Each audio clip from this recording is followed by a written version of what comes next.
மாமாவே பாத்துக்குவாரு. இதெல்லாம் போக போக காவியாக்கு பழகிடும். அப்படிலாம் என் பிள்ளைக்கு பழகாதுமா. ஒண்ணு பண்ணுங்க, நான் இப்ப என் செங்கச்சோலையில தான் இருக்கேன். உங்க பையனை இங்க வேலைக்கு வர சொல்லுங்க. செங்கல் சூளைக்கா? அங்க என்ன வேலைக்கு சார்? செங்கச்சோலையில எல்லா வேலையும் இருக்குமா. இங்க வந்து நான் சொல்ற வேலையை பார்க்க சொல்லுங்க. மாசம் 30,000 ரூபாய் சம்பளம் தரேன். உழைச்சு சம்பாதிச்சாலாவது இனி காசு பணத்தோட அருமை என்ன போய் வரட்டும்.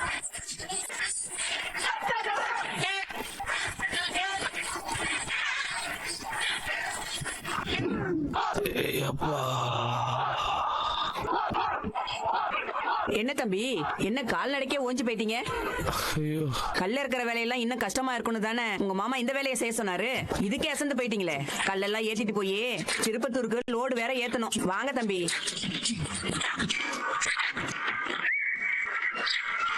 வாங்க தம்பி. அத வரங்க.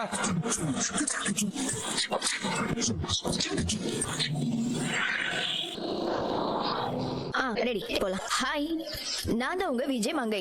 நான் இப்போ நம்ம ஆனந்த விகடனுக்காக சமீபத்துல நீங்க 2 பேரும் வாழ்க்கையில ஒண்ணு சேர்றதுக்கு எங்களோட வாழ்த்துக்களும் பிரார்த்தனைகளும்.